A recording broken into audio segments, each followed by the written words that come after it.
Assalamualaikum warahmatullahi wabarakatuh. Alhamdulillahirabbil alamin.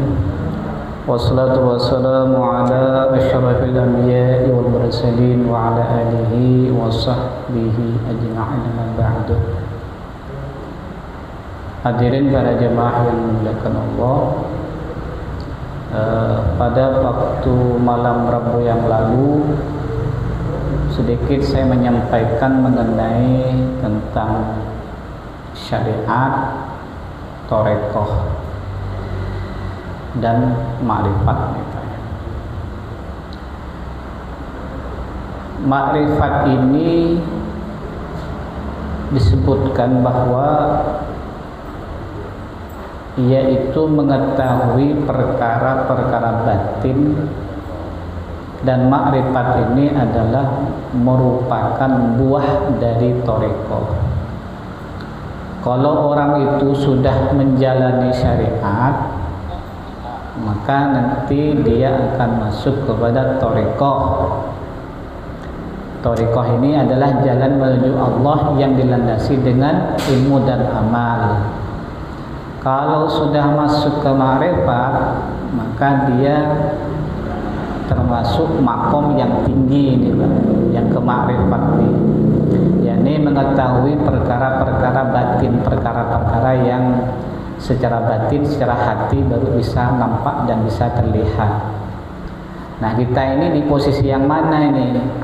Apakah syariat atau thariqah atau ma'rifat, Pak? Atau mungkin Bapak udah ma'rifat kali, sudah banyak tahu perkara-perkara yang batin. Jadi bisa nampak alam gaib pakai mata hatinya.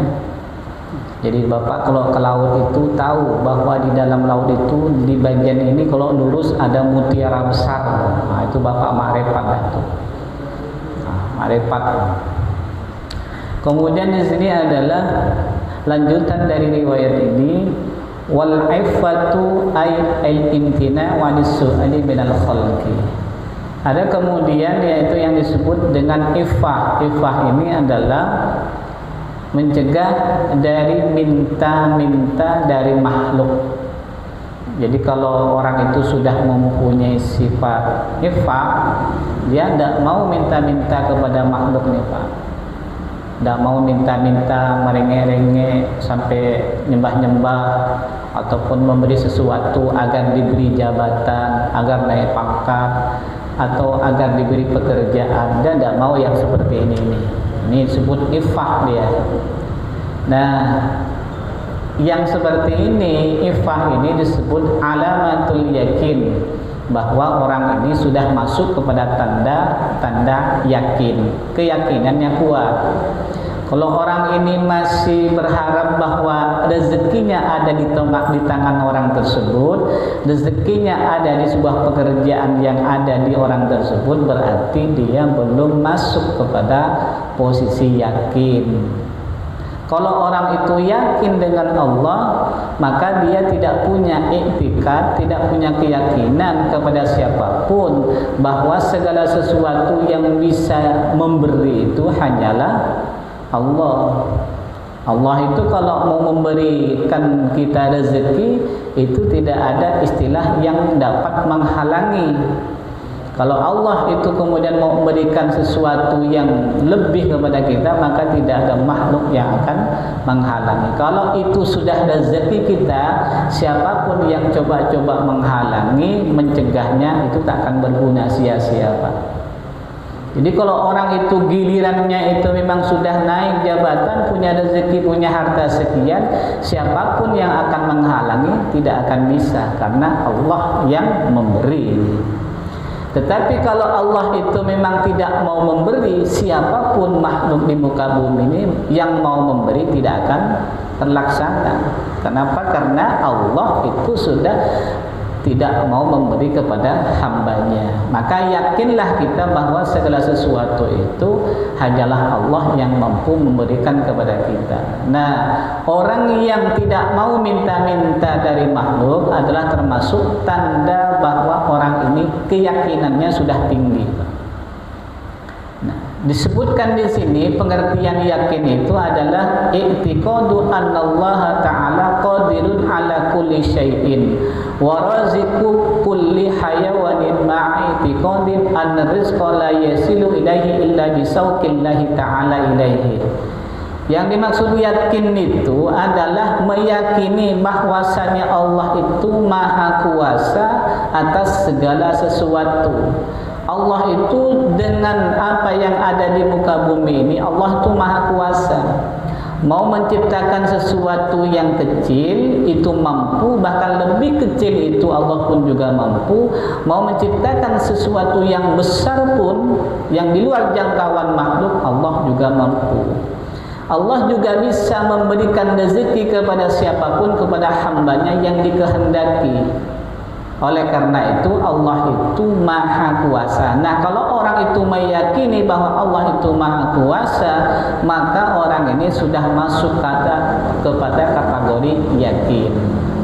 Kemudian tandanya adalah selain dia meyakini Allah itu mampu atau kuasa dari segala sesuatu, Allah itu pun juga diyakini bahwa Allah yang memberi rezeki kepada semua hewan, beserta yakin bahwa sesungguhnya rezeki itu tidak akan sampai kepada semua itu kecuali Allah telah mengirimkan kepadanya. Ini tingkatan yakin. Kita yakini bahwa semua makhluk di muka bumi ini itu pasti ada rezekinya. Maka manusia ini disebut, kalau dalam bahasa lainnya itu Pak, disebut al-insanu hayawanun natik. Manusia itu disebut sebagai hewan yang bisa berbicara. Maka kalau di sini kalau kita kaitkan bahwa Allah itu maha memberi rezeki kepada semua hewan, berarti seluruh makhluk hidup Allah itu mampu memberikan segala sesuatu rezekinya itu. Nah, kalau kita sudah yakin di sini, maka semua rezeki yang Allah sampaikan itu pasti akan dikirimkan, Pak. Jadi kalau orang itu sudah dijatahkan rezekinya, pasti ada, pasti sampai. Jadi kalau kita tak dapat rezeki hari ini, berarti belum sampai. Bukan tidak ada rezekinya, hanya belum sampai, belum dapat jatahnya. Itu aja. Jadi kuncinya sederhana. Kenapa saya kok bisa tak dapat seperti dia penghasilan saya? Ya belum saatnya.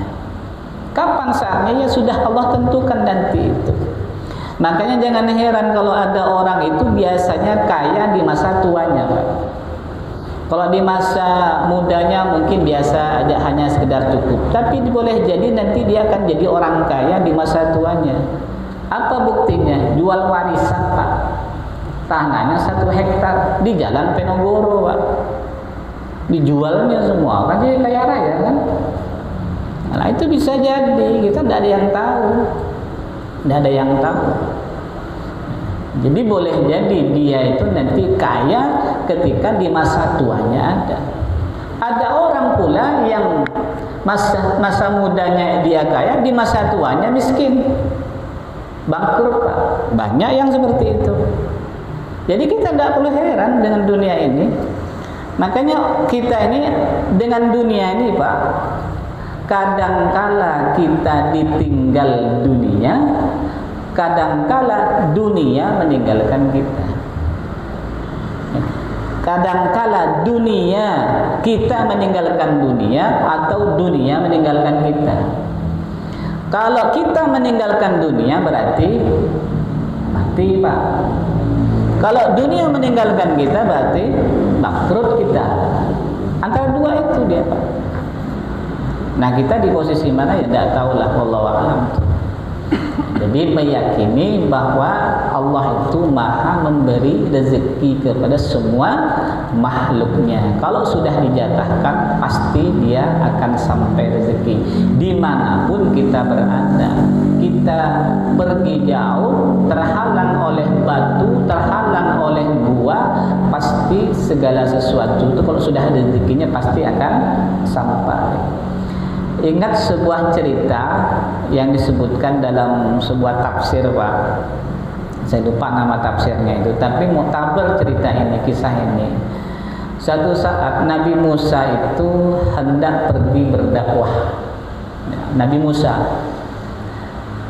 Cuman Nabi Musa ini khawatir dengan keluarganya, dengan anak istrinya. Nanti kalau saya berdakwah, anak dan istri saya ini nanti makan apa dia? Jadi sekelas Nabi Musa Pak masih juga khawatir dengan keluarganya. Khawatir dia nanti kalau saya dakwah ini sampai berbulan-bulan, nanti anak saya, istri saya itu makan apa? Sedangkan beri nafkah itu wajib. Kemudian ketika ada gejolak dalam hati seperti itu Nabi Musa, akhirnya oleh Allah Nabi Musa ini ditegur. Wahai Musa, cobalah engkau berjalan ke depan, di situ ada batu. Pukullah batu tersebut. Oleh Nabi Musa, batu itu Pak dipukul pakai tongkatnya itu. Tongkatnya itu dipukul Pak. Pecah Pak batu itu. Kemudian kata Allah, pukul lagi. Dipukul lagi batunya, pecah lagi Pak. Batu-batu di Arab itu bukan batu hitam yang disi keras, kalau dipecah itu sulit mau pecah, bukan itu Pak. Batu di sana itu kalau kata orang tukang batu, batu sap Pak. Batu sap itu kan dia mudah pecah Pak. Nah, diginikan aja dikit udah pecah itu. Batu sap itu. Kan ada batu yang bintik-bintik, nah itu Pak, itu kan keras tuh. Pakai tenaga ekstra tuh baru bisa tuh. Nah, batu itu sampai 3 kali dipecah oleh Nabi Musa. Begitu dipecah 3 kalinya oleh Nabi Musa, ternyata di dalam batu itu ada seekor cacing Pak. Di dalam batu itu seekor cacing kecil lagi Pak. Apa kata cacing itu? Maha suci Allah yang telah memberikan rezeki kepadaku. Maha suci Allah yang mana Allah telah mengirimkan rezeki kepadaku. Kata si cacing itu. Bisa kita bayangkan cacing yang ada di dalam batu Pak. Kira-kira rezekinya tuh lewat mana dia? Ayo Pak. Kalau kita berpikir, rezekinya oleh Allah tuh diantar lewat mana dia? Tapi cacing yang ada dalam batu tuh hidup Pak. Bisa hidup. Nah ini kan Allah namanya Maha Kuasa. Kalau cacing yang kecil di dalam batu saja oleh Allah diperhatikan rezekinya, apalagi kita yang di luar batu. Kita ini Pak, kita kan di luar batu nih, di alam terbuka. Pasti jelas rezekinya. Jadi kisah-kisah Nabi Musa ini sebenarnya kalau kita renungkan secara mendalam itu akan menambah keyakinan kita. Berarti di dunia ini tidak ada yang terlewatkan dengan yang namanya rezekinya Allah, tidak akan terlewatkan. Makanya orang sakit parah Pak, orang sakit parah itu, atau dia sakit misalnya tidak mau makan Pak. Kalau makan tuh pahit, kan Pak. Rasanya tuh pahit, lidah tuh pahit. Dia mau dikasih bubur ndak mau, dikasih sate ndak mau, pokoknya dia geleng-geleng kepala. Nah, kadang-kadang kita kan Pak, oleh dokter itu disuruh minum obat ini.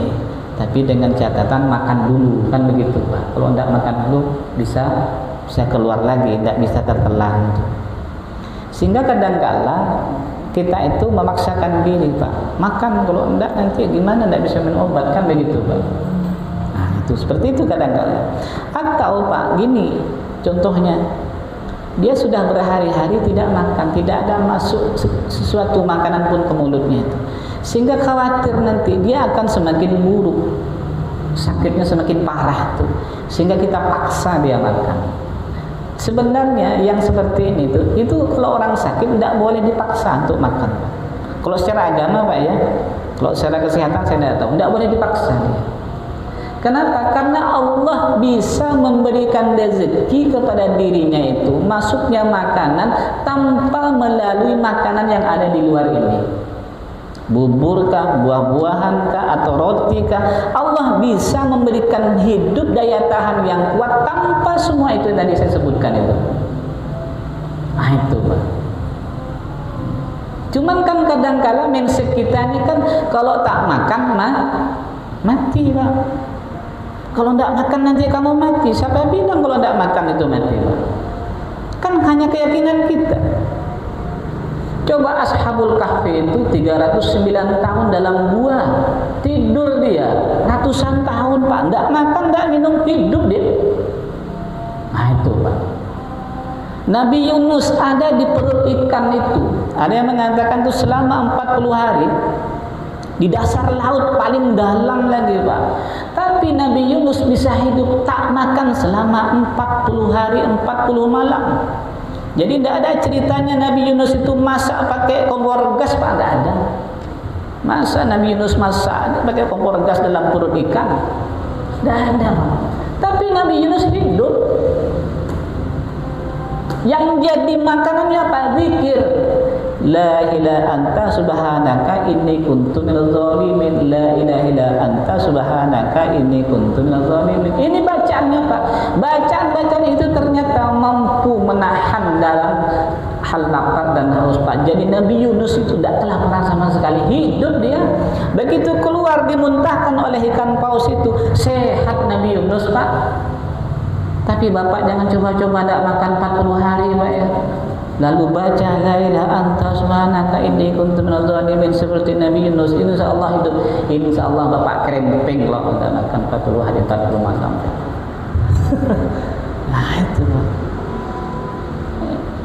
Jadi banyak perumpamaan-perumpamaan di muka bumi ini bahwa makanan itu bukan satu-satunya bisa menjadikan orang hidup.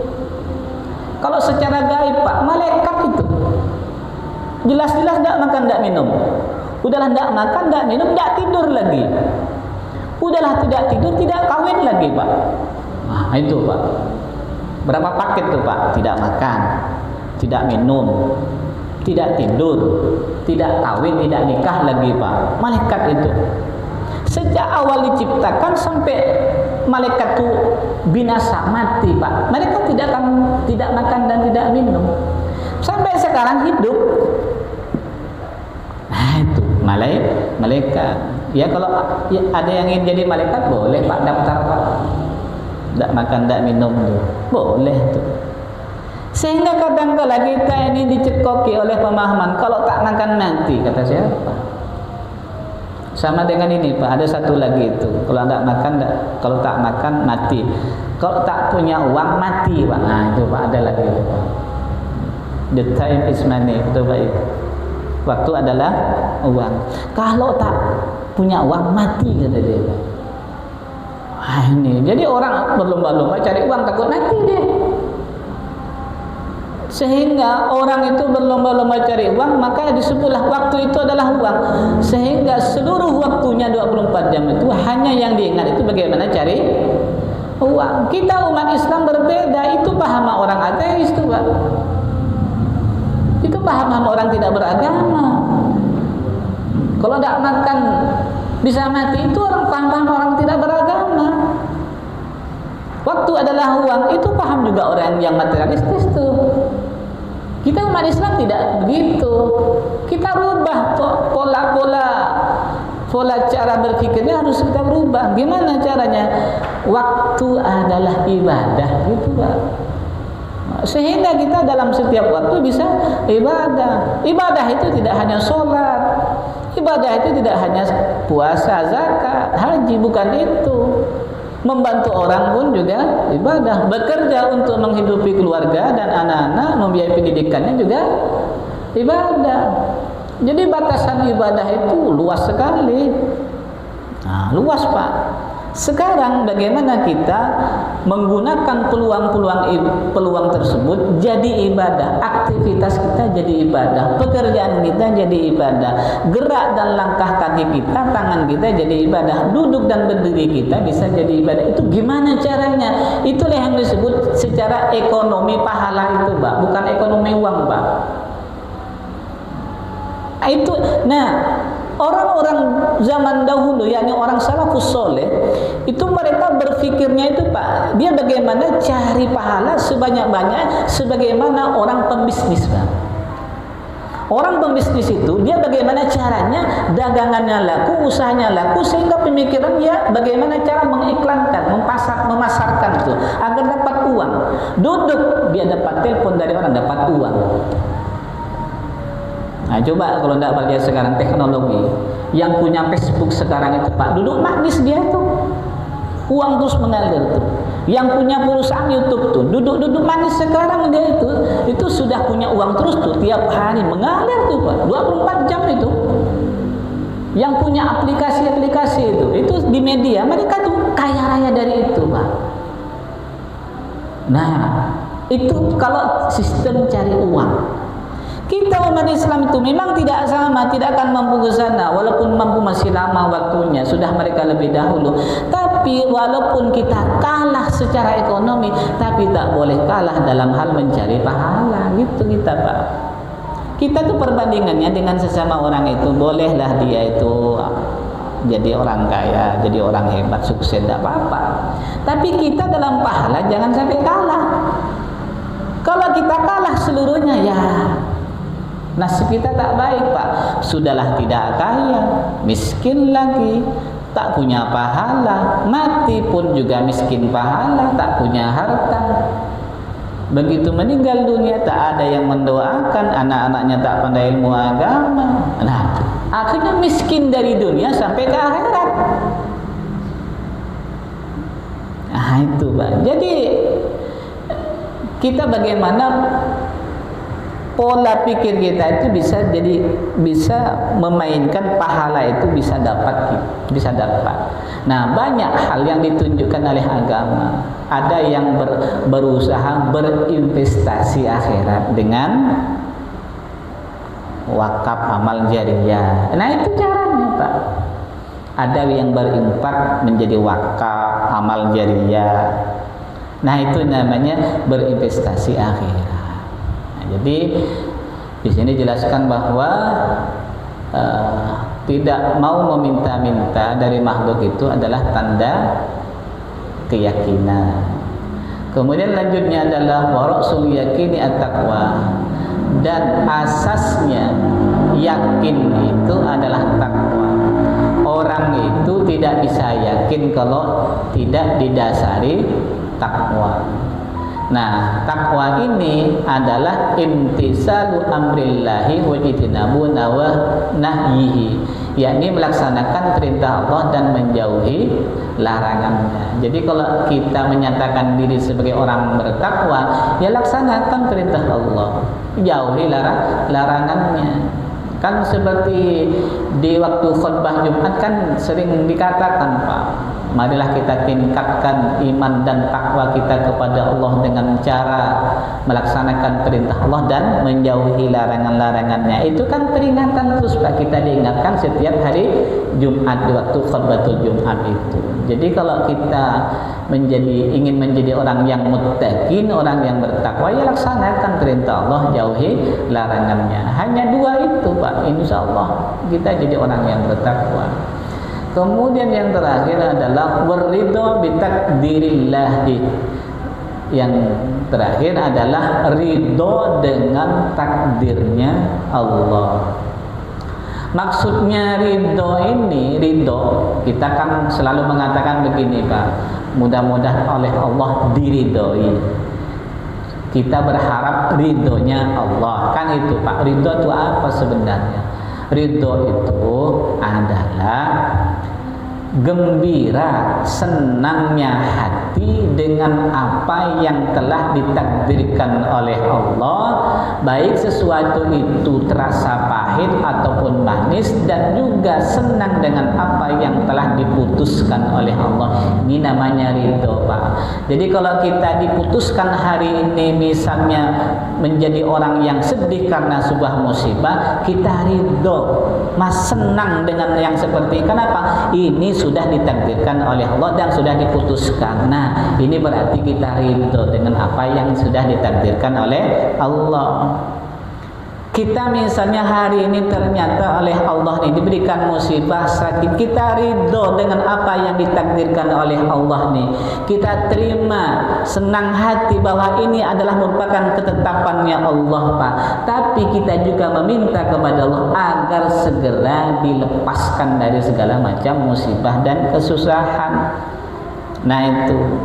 Nah kadangkala kalau dalam hati ini masih ada perasaan-perasaan, lah kenapa saya kena musibah ini, kenapa saya sakit, kenapa saya kok seperti ini, kenapa rezeki saya seperti ini, kenapa saya dengan keluarga saya kok seperti ini. Nah ini namanya protes terhadap takdirnya Allah. Nah kalau yang seperti ini berarti dia tidak ridho dengan takdirnya Allah. Kalaupun misalnya ada sesuatu yang menyedihkan terhadap diri kita atau melukai tubuh kita, itu sudah menjadi takdir dan ketetapan Tuhan, maka kita terima. Kemudian kalau sudah kita terima itu semua, kita minta kepada Allah kalau luka segera disembuhkan, kalau itu musibah agar segera diangkat, kalau dia sakit agar segera juga disembuhkan oleh Allah. Itu Pak kuncinya. Nah kalau kita ridho dengan takdir Allah, dengan segala sesuatu yang sudah ditetapkan Pak, maka berarti kita ini termasuk orang yang bertakwa juga. Nah, itu Pak.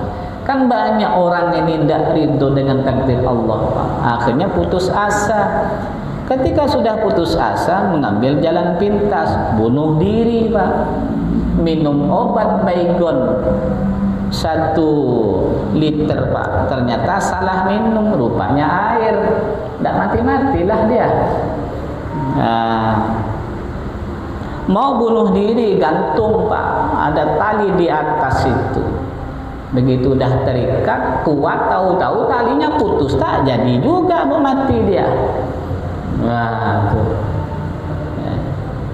Makanya Pak, di negara-negara seperti Jepang, Korea, termasuk di Tiongkok, itu banyak sekali mereka itu, rakyatnya itu yang mati bunuh diri. Padahal negara-negara itu bukan karena miskin mereka itu, bukan. Tapi mereka tak punya solusi dalam menghadapi masalah problem itu Pak. Kenapa kok tidak punya solusi? Karena tidak ada panduan agamanya, tidak ada.